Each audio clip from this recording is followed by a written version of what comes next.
दोस्तों अभी कुछ दिन पहले दिव्या भारती पर एक वीडियो हमने बनाई थी। ये उस वीडियो का सेकंड पार्ट है। वीडियो के फर्स्ट पार्ट का लिंक हमने डिस्क्रिप्शन में दे दिया है। दिव्या भारती की मर्डर मिस्ट्री में इतने सवाल हैं जिन्हें 2 वीडियोस में भी कवर करना मुश्किल हो रहा है, इसीलिए हम इसका एक थर्ड पार्ट भी बनाएंगे। अगर आप इस वीडियो को ज्यादा से ज्यादा लाइक और शेयर कर अपना प्यार और सपोर्ट दिखाते हैं तो कमेंट में जरूर लिखें वी वांट पार्ट 3 अगर आप इसका तीसरा पार्ट चाहते हैं तो फर्स्ट पार्ट में हमने बताया था कि 5 अप्रैल 1993 को क्या हुआ था। पुलिस ने 5 साल तक जांच की और दिव्या की मौत को एक हादसा बताकर केस बंद कर दिया। पुलिस की जांच और उस दिन यानी 5 अप्रैल 1993 के घटनाक्रम में काफी ज्यादा असमानताएं थीं। हमारा पहला सवाल था कि जिस विंडो से दिव्या गिरी या गिराई गई उस विंडो का नट गायब क्यों था। दिव्या 12 इंच की दीवार पर बैठने की कोशिश करती है, ऑटो स्टॉपर विंडो पर पीठ टिकाती है, लेकिन वो विंडो अंदर की तरफ को प्रेशर नहीं डालती बल्कि बाहर की तरफ को खुल जाती है और दिव्या सीधे नीचे गिर जाती है, जिसे पुलिस बाद में एक हादसा बताती है। दिव्या उस रात किसी हादसे का शिकार नहीं हुई थी बल्कि एक साजिश का शिकार हुई थी।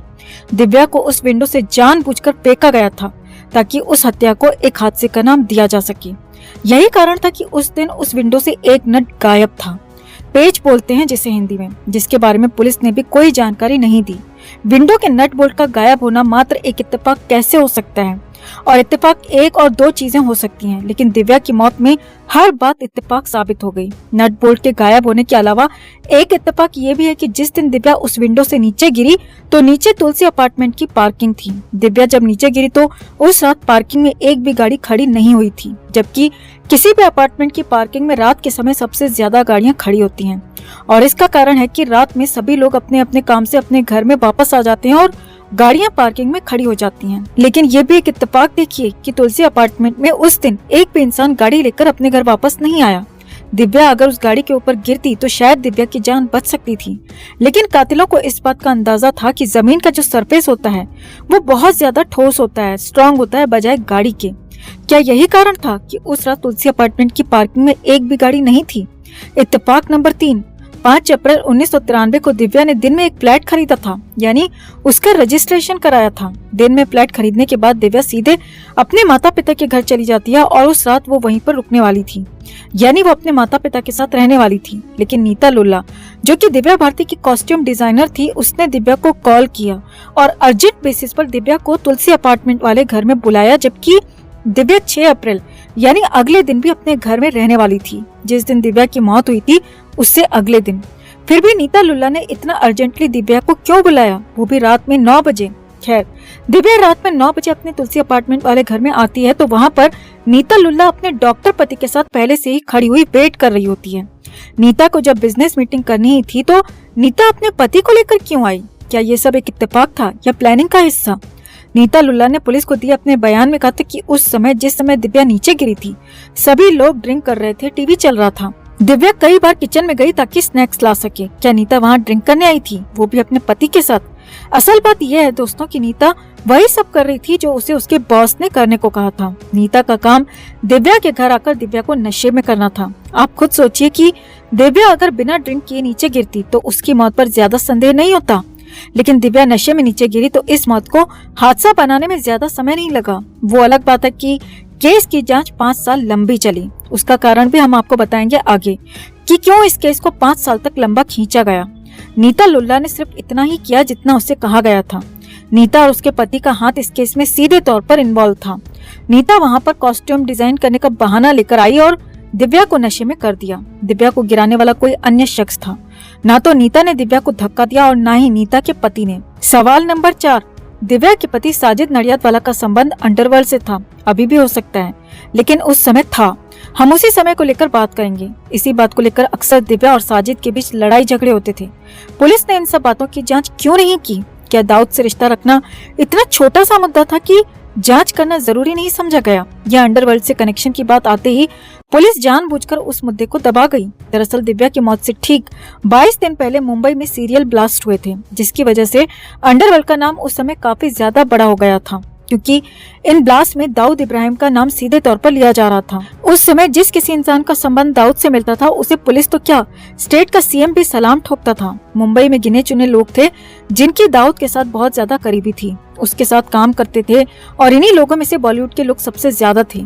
इन्हीं लोगों में से एक नाम था साजिद नडियादवाला का। साजिद का संबंध न सिर्फ दाऊद से था बल्कि उसकी फिल्मों में जो पैसा लगता था वो भी अंडरवर्ल्ड का ही लगता था। ये सारी बातें दिव्या जान गई थी। साजिद का 93 ब्लास्ट में सीधे तौर पर कोई हाथ था ये हम नहीं कह सकते, लेकिन साजिद ब्लास्ट के बारे में बहुत कुछ जानता था। इन्हीं बातों को दिव्या भी जानने लगी थी क्योंकि दिव्या उस समय साजिद के साथ रहती थी। दिव्या ने साजिद से अपने सभी रिश्ते तोड़ने को कहा और अंडरवर्ल्ड के बारे में जो बातें उसे पता थी वो पुलिस को बताने को कहा, लेकिन साजिद इन बातों के लिए रेडी नहीं था। यही वजह थी कि साजिद और दिव्या के बीच में न सिर्फ लड़ाई झगड़े होते थे बल्कि दिव्या साजिद का दिया फ्लैट भी छोड़ने वाली थी। जी हाँ, जिस तुलसी अपार्टमेंट में दिव्या की मौत हुई वो साजिद का दिया हुआ फ्लैट था। दिव्या उस फ्लैट को जल्द से जल्द छोड़ना चाहती थी। यही कारण था कि दिव्या ने 5 अप्रैल 1993 को दिन में अपने लिए 4 बेडरूम वाला एक फ्लैट खरीदा था जिसमें वो अपने माँ बाप और भाई के साथ रहने वाली थी। जबकि दिव्या मैरिड थी तो उसे अपने पति साजिद के साथ रहना चाहिए था, लेकिन वो अपने माता पिता के साथ रहने का प्लान कर रही थी। इससे क्लियर पता चलता है कि दिव्या और साजिद के बीच में सब कुछ ठीक नहीं था और दिव्या अलग रहना चाहती थी। इसके अलावा दिव्या की मेड की मौत भी संदेह के घेरे में है। दिव्या की जो मेड थी वो दिव्या के साथ बचपन से रहती थी। पहले वो दिव्या के माता पिता के घर में काम करती थी, लेकिन बाद में वो दिव्या के साथ तुलसी अपार्टमेंट में आ गई जब वो साजिद के दिए हुए फ्लैट में रहने लगी थी। दिव्या की मेड की मौत हुई थी दिव्या की मौत से ठीक 20 दिन बाद। जो मेड थी उसकी डेड बॉडी को भी कूपर हॉस्पिटल ले जाया गया था, लेकिन बिना पोस्टमार्टम के मेड की मौत को हार्ट अटैक बता दिया गया और फाइल बंद कर दी गई। डॉक्टर्स को बिना पोस्टमार्टम के ये कैसे पता चला कि मेड की मौत हार्ट अटैक से हुई है? पुलिस ने नौकरानी का पोस्टमार्टम क्यों नहीं कराया? क्या ये एक साजिश नहीं है? दरअसल 5 अप्रैल 1993 को जिस दिन दिव्या की मौत हुई थी उस दिन फ्लैट में सिर्फ 4 लोग मौजूद थे। पहले नंबर पर दिव्या खुद, नीता लुल्ला उसका पति और मेड जो नौकरानी थी। नीता और उसका पति कातिलों से मिले हुए थे। दिव्या की हत्या हो गई थी और बची मेड जो कि इस हत्या की चश्मदीद गवाह थी। मेड को हार्ट अटैक नहीं हुआ था बल्कि उसकी हत्या की गई थी। दोस्तों, हत्या करने के पीछे की वजह ये थी कि मेड ना तो चुप हो रही थी और ना ही वो कातिलों की धमकी में आ रही थी। यही वजह थी कि इतने बड़े गवाह को जिसने सब कुछ अपनी आंखों से देखा था उसे जिंदा छोड़ना खतरे से खाली नहीं था। यही कारण रहा कि 20 दिनों के बाद मेड को रास्ते से हटा दिया गया। दिव्या और साजिद की शादी हुई थी 10 मई 1992 को और शादी के 11 महीने बाद दिव्या की मौत हो जाती है। इन 11 महीने में साजिद ने ऑलमोस्ट सभी से अपनी शादी के बारे में छिपा के रखा था। दरअसल साजिद चाहता था कि दिव्या और साजिद अपनी पहली मैरिज एनिवर्सरी पर अनाउंस करेंगे कि दोनों ने शादी कर ली है, लेकिन अपनी पहली एनिवर्सरी से ठीक 35 दिन पहले दिव्या की हत्या हो जाती है। क्या ये भी एक इत्तेफाक था? नहीं, दिव्या साजिद से प्यार करती थी, लेकिन जब दिव्या साजिद और अंडरवर्ल्ड के रिश्तों के बारे में जान गई, साथ ही 93 ब्लास्ट के बारे में भी जान गई थी, तो ये बात दिव्या से बर्दाश्त नहीं हुई। दोनों के बीच में लड़ाई झगड़े होने लगे और साजिद ने लोगों से अपनी शादी की बात को छिपाए रखा। साजिद ने जिस लड़की से शादी की थी वो अब साजिद के रास्ते का रोड़ा बन गई थी। दिव्या साजिद, अंडरवर्ल्ड और 93 ब्लास्ट के बारे में काफी कुछ जान गई थी। उसने साजिद को बोला भी था कि वो पुलिस को सब कुछ सच सच बता दे, लेकिन साजिद इसके लिए रेडी नहीं था।